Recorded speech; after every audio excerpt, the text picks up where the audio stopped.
This is a video from eSkills Zone.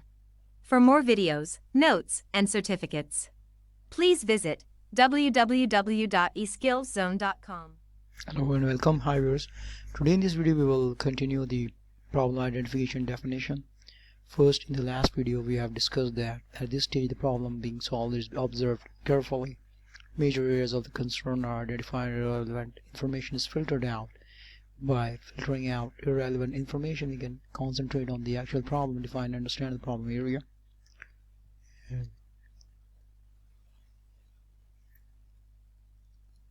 Major areas of concern are identified and irrelevant information is filtered out.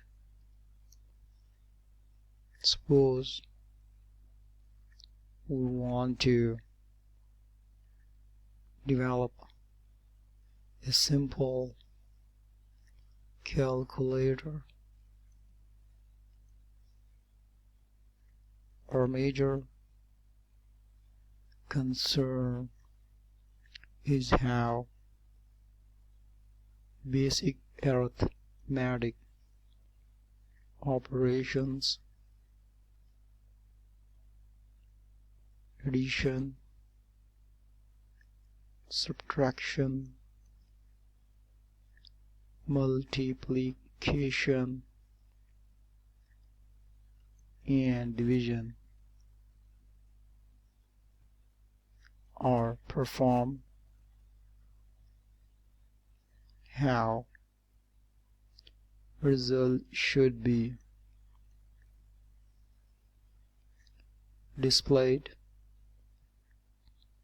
how input should be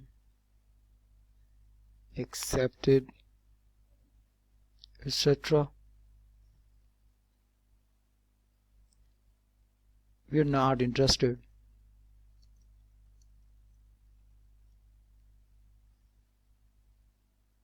in how the sign or pen are calculated, which are the trigonometry functions.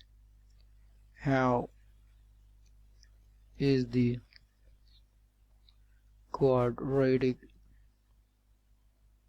equation solved, and how are other mathematical operations performed. These are irrelevant to us, so we shall not bother about these. In this way, by filtering out irrelevant information, we can concentrate on the actual problem. Well, next step is we will discuss today is the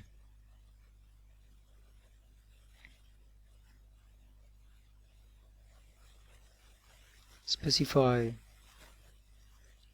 requirements. Most of the users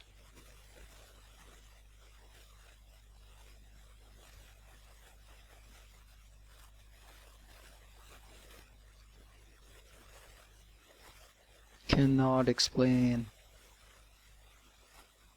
their exact software requirements.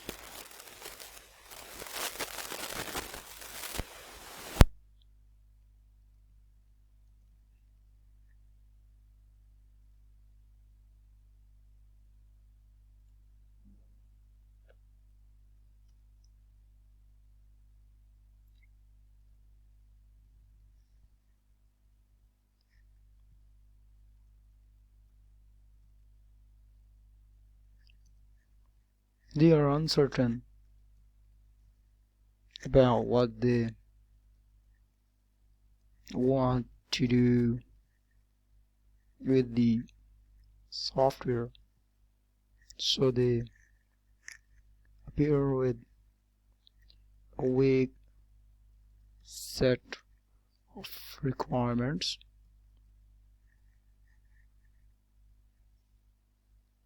in mind, which may lead to a wrong solution. This stage demands to make clear the user's requirements so that a proper solution could be suggested. This stage involves the formation of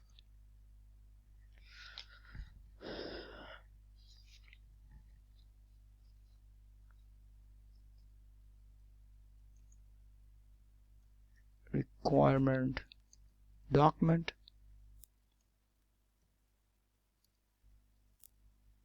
which describes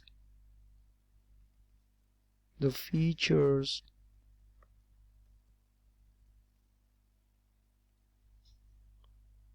the system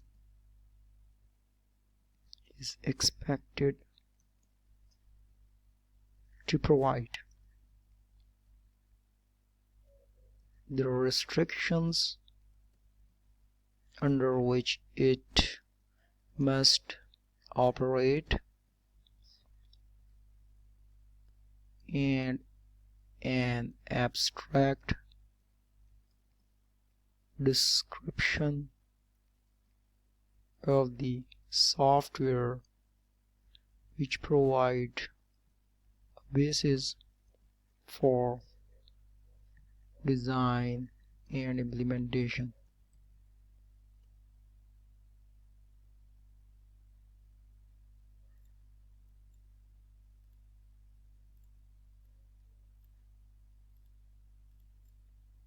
Next step which we'll discuss today is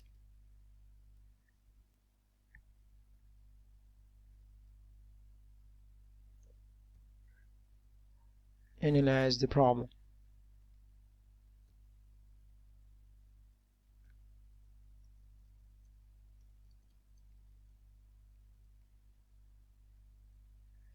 Well, at this stage, the problem is decomposed into sub problems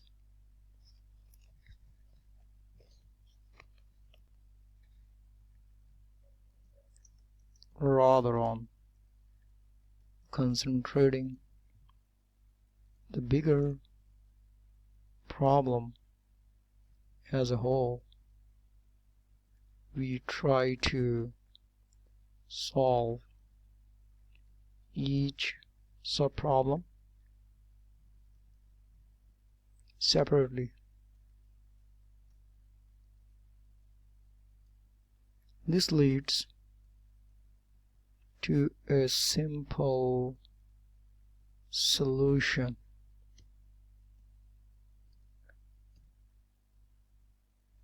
This technique is known as top-down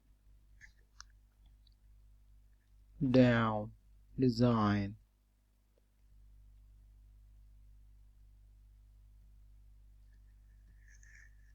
Also called divide and conquer rule. It's a very famous rule, divide and conquer rule. First, the bigger problem is decomposed into smaller problems, and all the smaller problems are, or you can call subproblems, are solved separately, one after another. Here we may ask, certain questions to approach the right solution. That is, number one,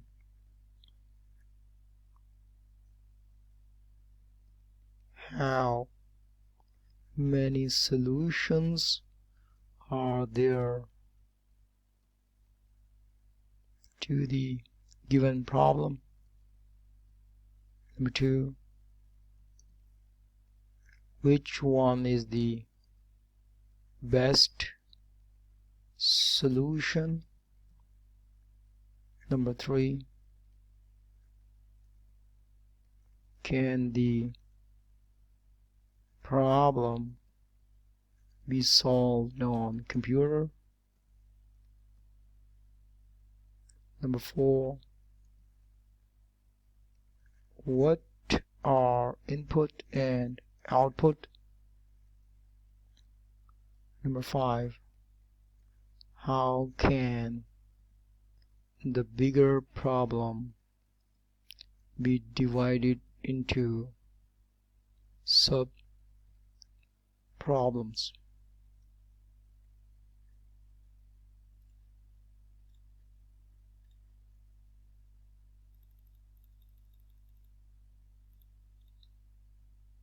So these are some questions which needed to be asked during this phase. Analyze the problem, and they are very, very important. If these questions are answered, it means that this phase is completed.